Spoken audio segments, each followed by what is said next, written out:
Halo teman-teman, ketemu lagi sama Mimin di channel ini. Kali ini Mimin akan mereview sebuah film biografi dengan judul 127 Hours. Film yang diangkat berdasar kisah nyata tentang seorang petualang sekaligus pendaki gunung ekstrim bernama Aron Ralston. Suatu saat dia melakukan perjalanan ke sebuah taman wisata Canyonland, dan siapa sangka perjalanan itu akan menjadi pengalaman mendaki yang tidak akan terlupa, di mana pada perjalanan itu Aaron terjebak selama 127 jam. Karena apa? Penasaran? Yuk tonton videonya setelah intro. Mari kita let's go.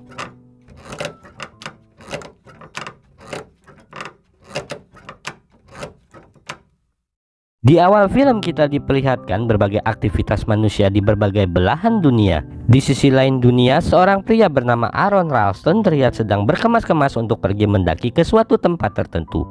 Terlihat Aaron menyiapkan berbagai perlengkapan panjat tebing.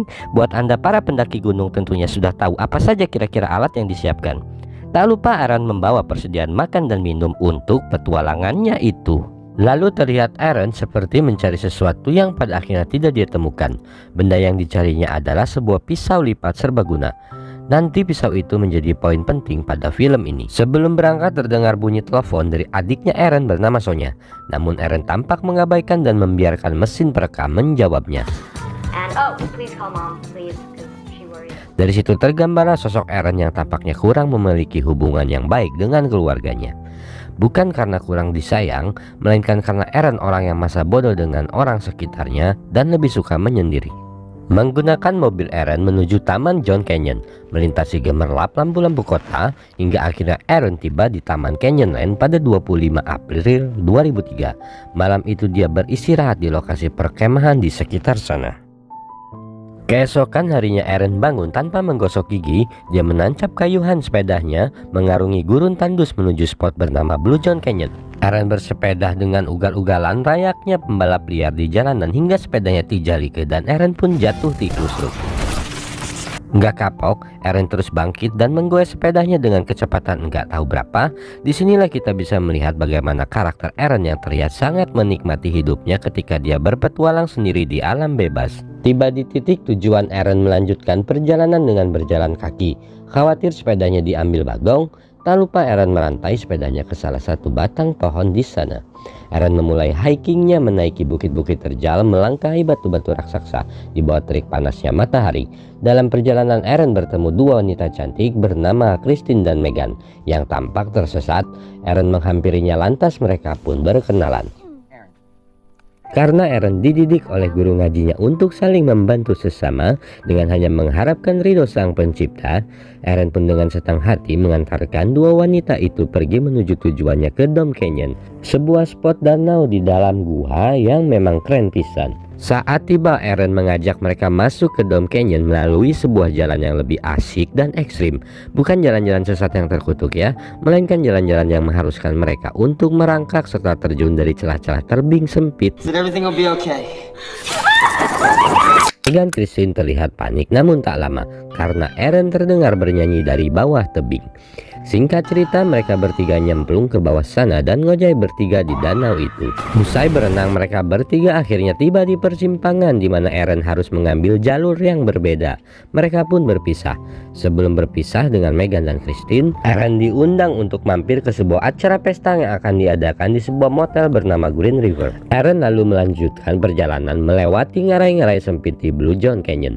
Dia lalu dihadapkan pada turunan terjal. Sungguh malang nasib tak bisa ditolak. Batu yang menjadi pijakannya tampak ooyagan sehingga Aaron tergelincir terperosok jatuh bersamaan dengan batu rese tersebut. Dan tangan Aaron pun terhimpit di antara dinding-dinding tebing. Aaron terjebak di lorong ngarai tersebut, dan inilah saat hitungan film 127 jam dimulai. Sudah barang tentu, pertama Aaron bingung harus berbuat apa. Aaron mencoba mendorong batu rese tersebut dengan bahunya. Berbagai posisi kepala, pundak, lutut, kaki sudah dia upayakan, namun batu itu sama sekali tidak bergeming. Teringat Megan dan Christine, berharap keduanya belum terlalu jauh, Aaron lalu berteriak. Namun tentu saja mereka tidak akan mendengar teriakan tersebut.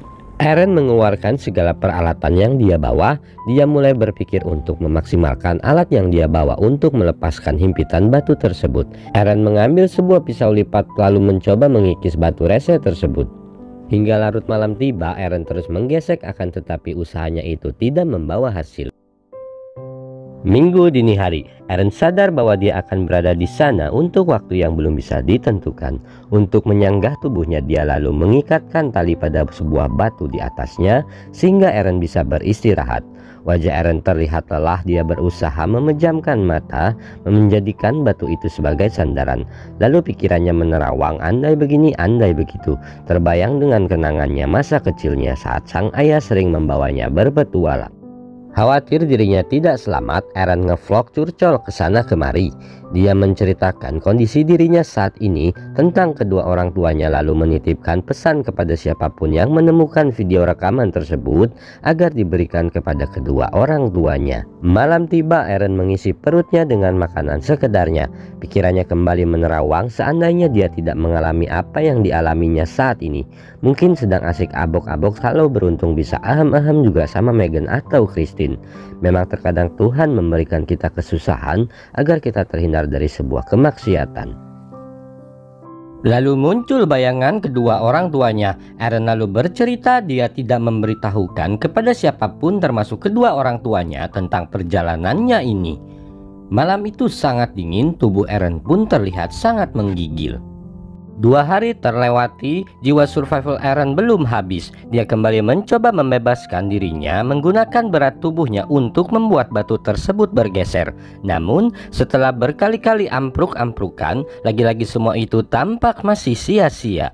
Karena sudah sangat magabut, lalu dia kembali ngevlog. Eren curhat sisa air minumnya hanya tinggal sedikit. Dia mulai menampung air kencingnya untuk persediaan air minum. Lalu dia bercerita perihal pisau serbagunanya yang ketinggalan serta menasehati kita agar semua jangan beli barang KW. Hari Senin menuju malam, Eren sedang tidur lelap. Dia bermimpi bahwa dirinya memiliki seorang istri cantik bernama Jessica. Tiba-tiba hujan deras menghujami Taman Canyon. Eren membuka tutup botolnya untuk menampung air. Tak lama air bah masuk memenuhi ruang-ruang rangai di mana Eren berada. Eren hampir kelelep dan modar. Dalam keadaan terjepit, justru Eren menemukan jalan keluar. Dengan memanfaatkan air, Eren berhasil melepaskan diri dari himpitan batu besar tersebut. Alhamdulillah.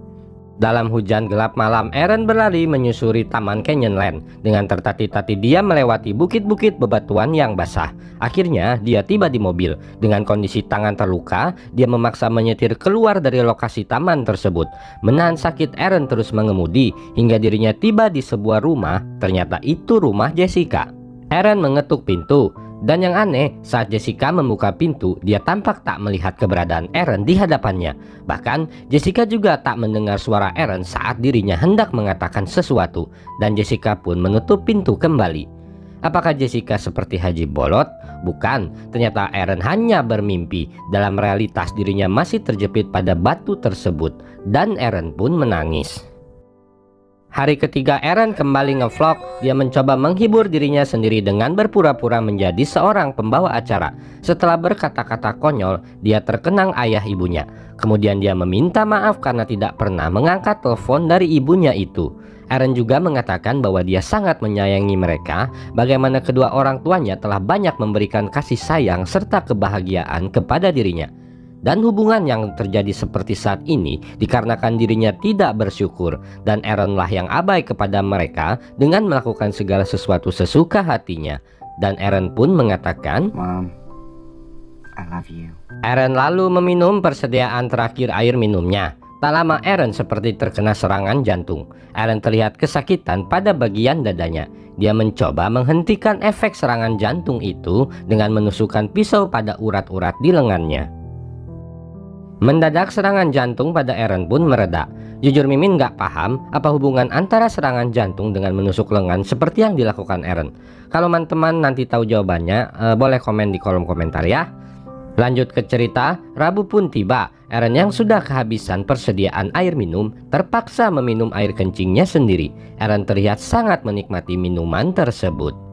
Bingung gak ada kerjaan, Aaron memutar rekaman video kamera saat dia bersama Megan dan Christine. Dia terus membulak-balikannya berkali-kali.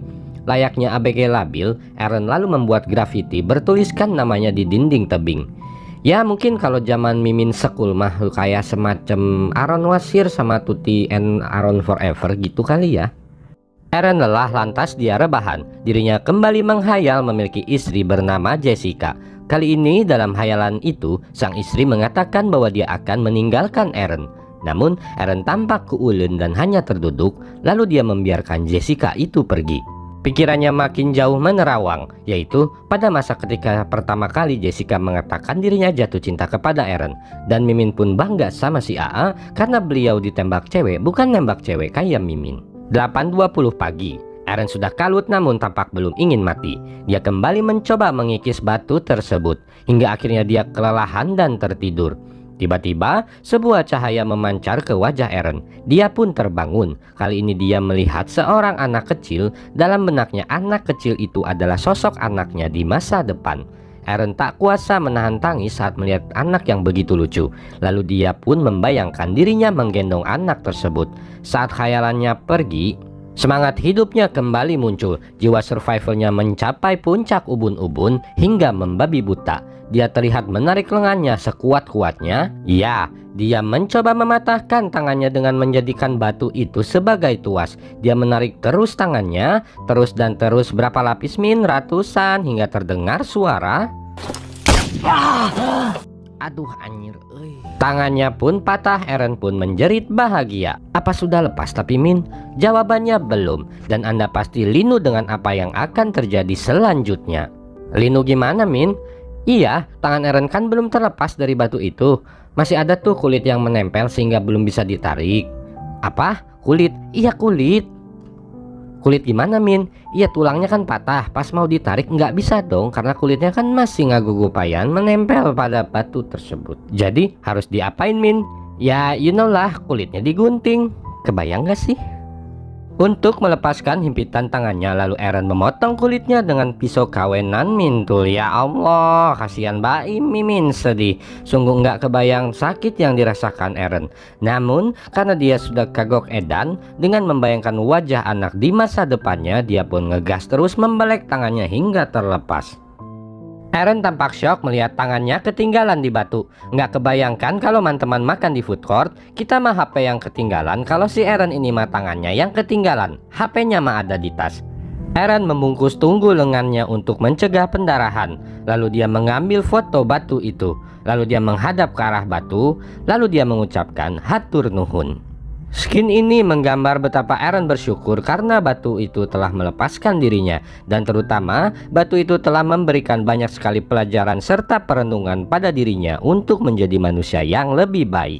Aaron melangkah keluar rangai dengan terpogoh-pogoh. Dia berjalan dengan tangan bercucuran darah. Hingga akhirnya dia menemukan sebuah tebing terjal. Dengan menggunakan satu tangan dia pun menuruni tebing tersebut. Dan alhamdulillah berhasil. Aaron lalu melihat genangan air dan langsung menenggelamkan kepalanya. Dia menyegarkan diri dan meminumnya sampai terab. Aaron melanjutkan perjalanan di tengah cuaca yang panas. Hingga akhirnya dia melihat sebuah keluarga yang terdiri dari papa, mama, dan anak yang sedang melakukan hiking di sana. Aaron pun langsung berteriak minta tolong. Alhamdulillah nggak seperti film survival lainnya, yang mana biasanya mereka suka sok-sok nggak ngedenger. Kali ini mereka mendengar dan langsung menghampiri Aaron. Aaron diberi minum. Khawatir dengan kondisi Aaron, si ibu dan anak langsung berlari meninggalkan Aaron mencoba mencari bantuan. Tak lama, datang pendaki lainnya memberikan bantuan. Lalu muncul sebuah helikopter untuk menyelamatkan Aaron.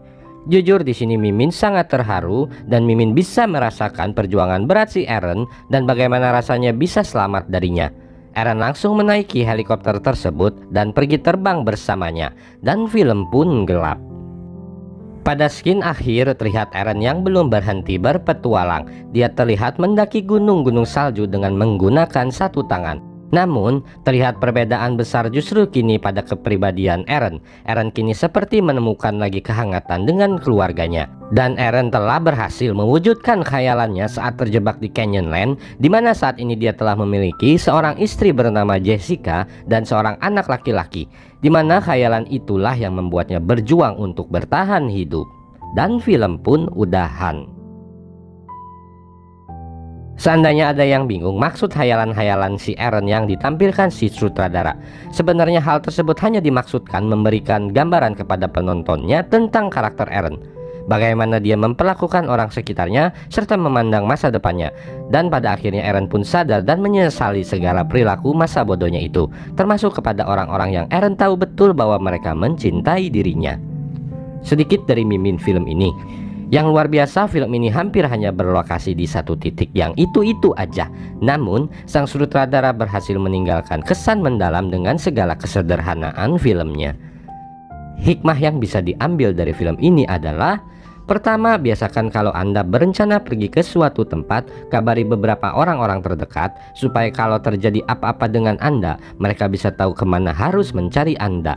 Kedua, film ini harusnya akan menginspirasi banyak anak muda, tidak hanya untuk lebih menghargai kehidupan dan keluarganya, tapi juga untuk lebih optimis dan cerdas dalam bertahan hidup walaupun sudah berada di ujung kematian. Mungkin segini aja review Mimin kali ini. Semoga teman-teman terinspirasi ya. Buat yang suka video Mimin boleh di like, yang gak suka juga boleh komen. Akhir kata, Mimin undur diri dan ucapkan makasih yang sudah nonton. Assalamualaikum warahmatullahi wabarakatuh.